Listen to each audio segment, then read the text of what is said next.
7 signs of severity in diabetes. In this video, I'm going to tell you about 7 things that increase the risk for diabetics.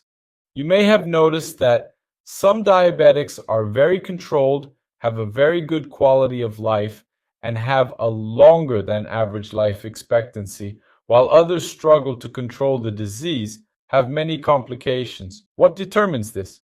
What is the determining factor here? I chose 7 points, as I am a specialist in diabetes and endocrinologist, to talk to you here. And if you control each of these points, it's certain you will definitely have a longer life expectancy. You will have better control of the disease. This is proven. Let's set a likes goal for this video. 7,000 likes, 1,000 likes for each sign that I talk about here. There are 7. And what is the first one? You wake up with high glucose. Actually, it's blood sugar. That's a problem for many people.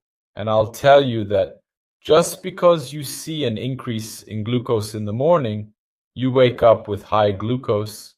It signifies that you have an increased cardiovascular risk, a higher chance of a heart attack than those who don't, which is very curious because a lot of people get confused. But I went to sleep. My glucose levels were fine. I didn't eat anything in the early hours of the morning too. And then when I wake up, my glucose is high. Why does this happen? Basically, 2 reasons. The first is that the liver has the ability to produce sugar, to produce glucose, even if you don't eat anything. That's the first point.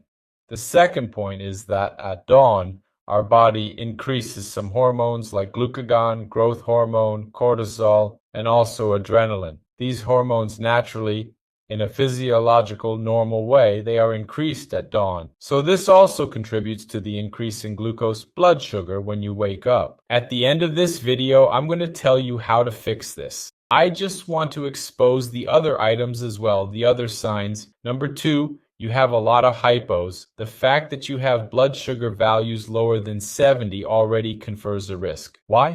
Because when you reduce it, when the sugar drops, your body goes through a period of stress. The heart has to beat faster. It tries to raise the blood sugar because that's not a normal thing for your body. When it comes to the treatment of diabetes, this is also true for people who do not have diabetes. It's not normal for you to have hypoglycemia. Here's the message.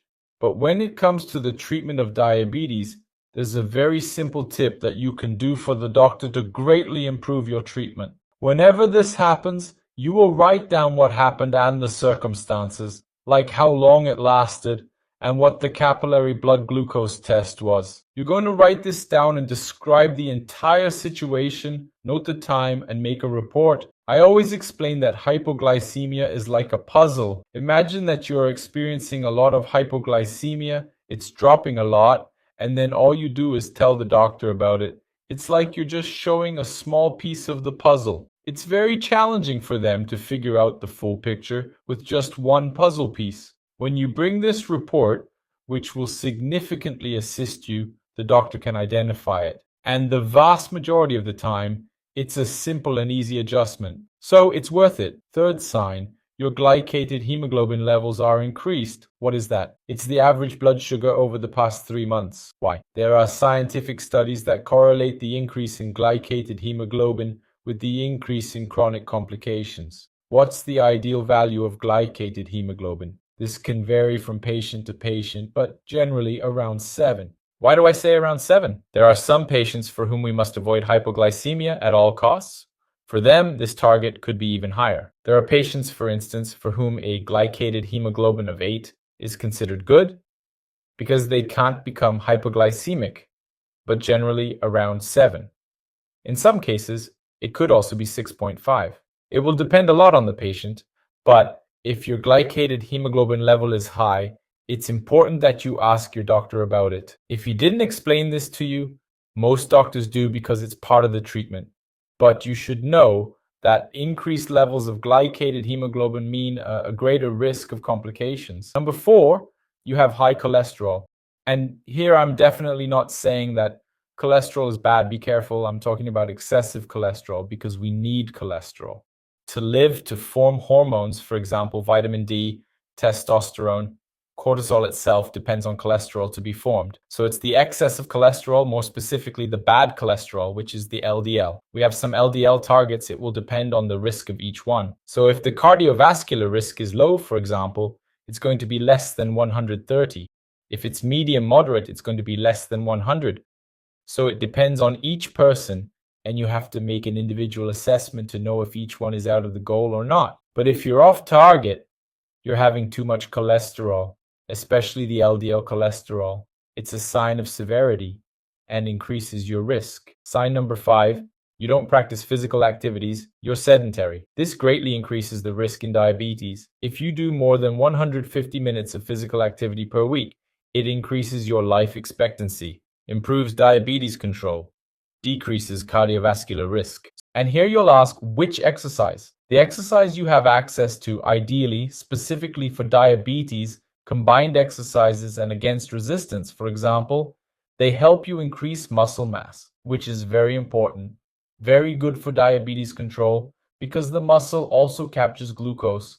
It ends up picking up some of the sugar in the blood and helps improve your metabolism. So, by exercising, you not only improve diabetes control, but you also decrease cardiovascular risk, increase life expectancy, so it's worth it to exercise. Sign number 6, you have some changes, some complications from diabetes, which is very common. People with diabetic neuropathy, the most common complication, can affect about 50% of diabetics. So pay attention, change in sensitivity, numbness in the legs. You have to investigate how the glucose is doing. Either this reflects very poor past control, or there's something that's not lining up in the treatment.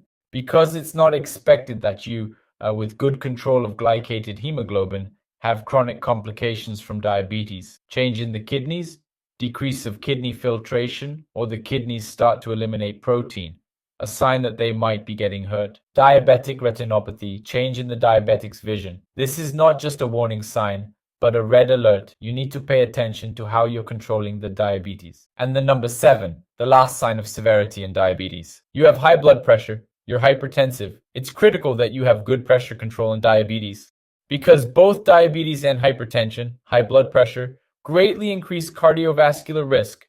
The two together then end up enhancing this risk. What is the good pressure value?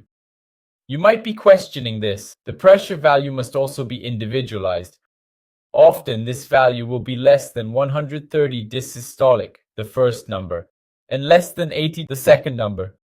Case less than 13/8. But why did I say that this can vary? People who have a very high risk of falling, for example, the doctor may tolerate this slightly higher amount. So, less than 14, then 140 dysystolic, for example. So, that's going to range from the risk of hypertension to the risk of going too low. It's a seesaw, actually.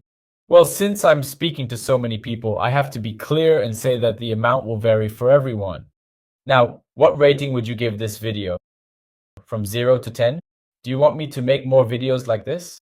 If so, let me know below. Also, tell me where in the world you're watching this video. What city, state, and country?